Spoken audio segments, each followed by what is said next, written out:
আসসালামু আলাইকুম রহমতুল্লাহি অবরকাতুহু। সম্মানিত দর্শক, সারা দেশ উত্তাল বিভিন্ন কারণে। মানুষের মন খারাপ, অভাব অভিযোগ চরমে। বিস্তীর্ণ এলাকা হাওর অঞ্চলে ফসলের যে উৎপাদন সেটা মার খেয়েছে, এবং এই যে বহু সংখ্যক যে জমি বিস্তীর্ণ এলাকাতে, হাওর অঞ্চল বলতে আমাদের দেশের যেমন কিশোরগঞ্জ, নেত্রকোনা, সুনামগঞ্জ, জামালপুর, এই বিস্তীর্ণ এলাকার যে ফসল, বোরো ফসল, সেটি মার খাওয়ার কারণে লক্ষ লক্ষ পরিবার রীতিমতো পথে বসেছে। অন্যদিকে রাজনীতির যে অঙ্গন, সেই রাজনীতির অঙ্গনে অজানা আশঙ্কা এবং অজানা উত্তেজনা পক্ষ এবং বিপক্ষ সবাইকে রীতিমতো তটস্থ রেখেছে। এর মধ্যে বিদেশি চক্র যারা আছে, আমেরিকা, ভারত, চীন এবং পাকিস্তান, যার যার মতো করে অনেক সময় যে শকুন যেভাবে একটি মরা গরুর উপরে ঝাঁপিয়ে পড়ে, ঠিক তদ্রুপ বাংলাদেশের মাটি এবং মানুষ, এটি যারা বিদেশি শক্তি, তাদের জন্য এই মুহূর্তে অনেকটা ঠিক, কি বলবো, বলতেও লজ্জা লাগে। মানে আমরা যে এত সমস্যায় আছি, পুরো দেশ ঋণে ডুবে যাচ্ছে। বাজেটারি সাপোর্টের জন্য আমাদের টাকা দরকার, IMF এর টাকা দরকার, বিশ্ব ব্যাংকের টাকা দরকার, ঋণ পরিশোধের জন্য টাকা দরকার। আমাদের বাংলাদেশ থেকে যারা লক্ষ লক্ষ কোটি টাকা বিদেশে পাচার করেছে, ইউরোপ আমেরিকার বহু দেশে, সে সকল দেশ থেকে টাকাগুলো ফেরত আনা দরকার। কোনো বন্ধু নেই, কেউ সাহায্য করছে না, সব মানে সবাই যেন চোরের বন্ধু। আমরা যাদেরকে চোর বলে গালাগালি করছি, সে সকল চোরদেরকে ইউরোপ আমেরিকার সভ্য দেশ, তারা রাজার হালে তাদেরকে বরণ করে তাদের অর্থবিত্ত ও সকল দেশে বিনিয়োগ করার অবারিত সুযোগ দিয়েছে, এবং অনেককে নাগরিকত্ব পর্যন্ত দিয়ে দিয়েছে। ক্ষুদ্র একটি দেশ, এই দেশের মধ্যে 18 কোটি মানুষ, এই গত 2 বছরে না হলেও 1 কোটি লোক কর্মহীন হয়ে পড়েছে, বেকার হয়ে পড়েছে।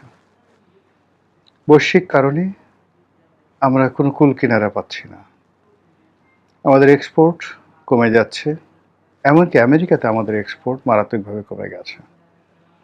অন্যদিকে আমেরিকার সঙ্গে আমাদের যে বাণিজ্য চুক্তি, সেই বাণিজ্য চুক্তির বলে তাদের কাছ থেকে তেল আনতে হচ্ছে বেশি দামে, অস্ত্র আনতে হবে বেশি দামে। আমাদের প্রয়োজন নেই, কিন্তু প্রায় 40-45 হাজার কোটি টাকা খরচ করে তাদের দেশ থেকে বিমান কিনতে হবে। মানে অবস্থাটা এরকম হলো যে একজন ধনী মানুষ, সে সিগারেট খাবে, চুরুট খাবে বা 1 গ্লাস মদ খাবে, আপনার কাছে চাইলো টাকা দে। আপনি বললেন যে হুজুর আমার তো কোনো টাকা নেই। তো বললো যে ঠিক আছে, তোর কলিজাটা ছিঁড়ে দে, কিডনি আছে কিডনি দে, তোর অন্ডকোষ দুটো খুলে দে, এবং আলটিমেটলি সেই শক্তিশালী বা রাজার যারা লোকজন আছে, তারা আপনার সেই কলিজাটা ফেড়ে ফেলল, আপনার অন্ডকোষ খুলে নিয়ে গেল, আপনার রক্ত সিরিঞ্জ দিয়ে টেনে নিয়ে বিক্রি করে দিয়ে তারপর সেটা দিয়ে সে চুরুট খেলো, মদ খেলো। এই যে পৈশাসিক আনন্দ, ঠিক সেই পৈশাসিক আনন্দ এখন বাংলাদেশকে ঘিরে বিশ্বের যারা সাম্রাজ্যবাদী শক্তি, তারা ঠিক সেম কাজটি করে যাচ্ছে। যেখানে আমাদের চাল কেনার পয়সা নেই, তেল কেনার পয়সা নেই, আমরা যে ঋণ করেছি সেই ঋণ পরিশোধের টাকা আমাদের কেন্দ্রীয় ব্যাংকে নেই, সেই জায়গাতে আমাদেরকে এখন বিমান কিনতে হবে, আমাদেরকে এখন আমেরিকা থেকে অস্ত্র কিনতে হবে। আমরা কার সঙ্গে যুদ্ধ করব বলেন তো আমাদের এই অবস্থা নিয়ে? আমেরিকান এই অস্ত্র আমাদের কেন লাগবে? পাকিস্তান আমাদেরকে একটা যুদ্ধ বিমান দিয়েছে, এই যুদ্ধ বিমান দিয়ে আমরা কি মায়ানমারের সাথে যুদ্ধ করব নাকি ভারতের সাথে যুদ্ধ করব? এরকম সবকিছু ঘটছে, একটার সঙ্গে আরেকটা কন্ট্রাডিক্ট করছে আর কনফ্লিক্ট করছে। দেশটা যে কোথায় যাচ্ছে কোনো অবস্থাতে আন্দাজ করা যাচ্ছে না। রাজনৈতিক দলগুলো একে অপরের বিরুদ্ধে চক্রান্ত করছে।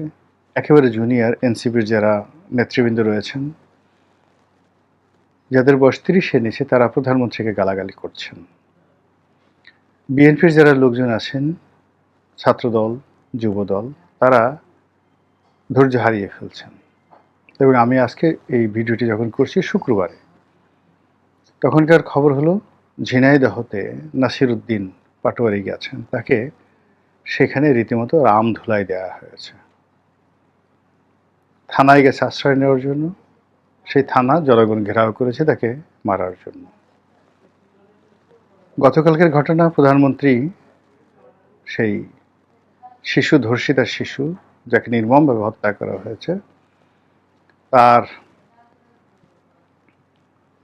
পরিবারকে সহানুভূতি জানার জন্য সেখানে গেছেন এবং প্রধানমন্ত্রীকে উদ্দেশ্য করে ভুয়া ভুয়া স্লোগান তোলা হয়েছে।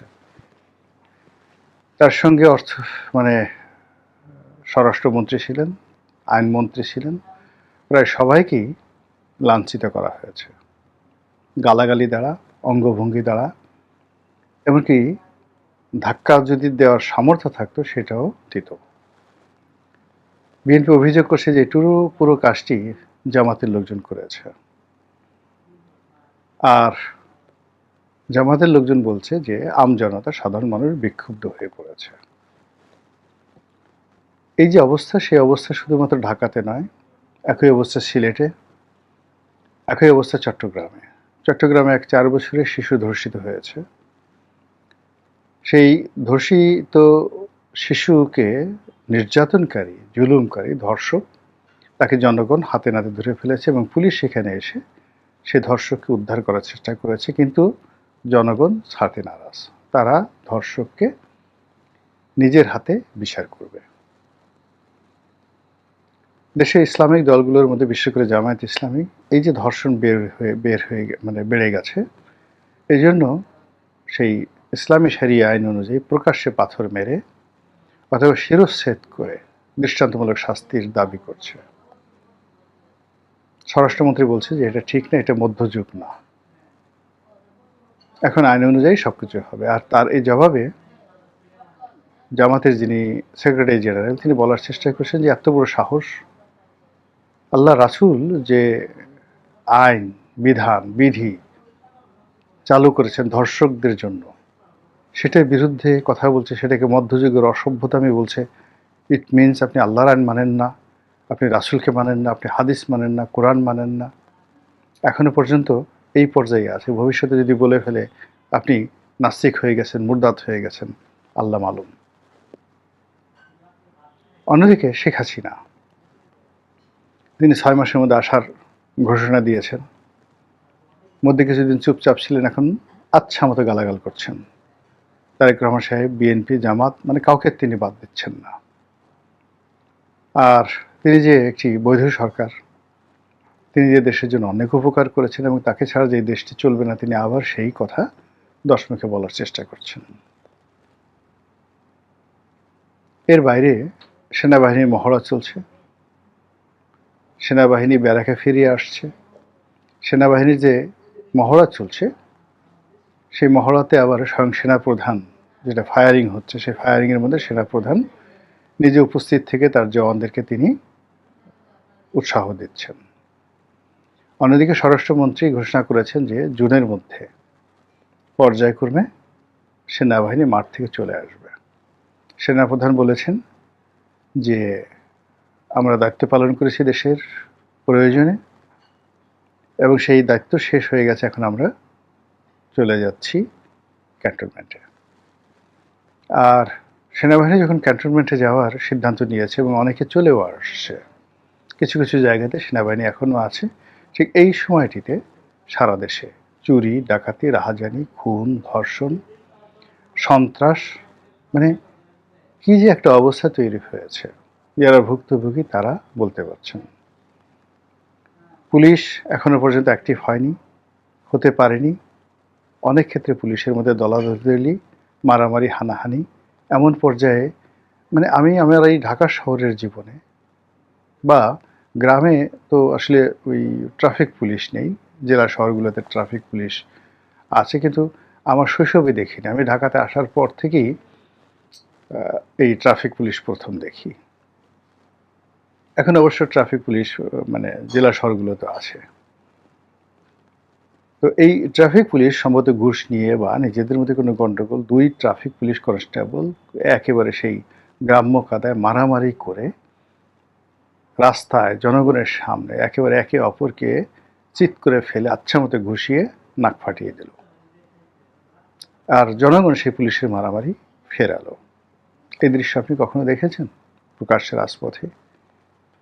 এই যে একটা অস্থির, এই যে একটা অস্বাভাবিকতা, এই অস্বাভাবিকতার মধ্যেই যত রকম গন্ডগোল, যত রকম অনিশ্চয়তা এবং যত রকম বিশ্রী ঘটনা ঘটে।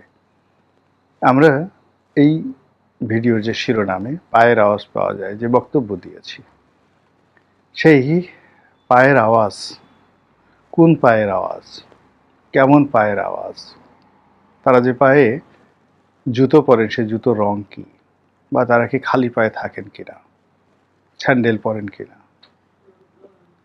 সে পাখি কোনো দেশি মানুষের পা না বিদেশি মানুষের পা, সেটি সরকারি পা নাকি বেসরকারি পা, নাকি কোনো আততায়ীর পা, কিন্তু আওয়াজ উঠে গেছে, আওয়াজ পাওয়া যাচ্ছে।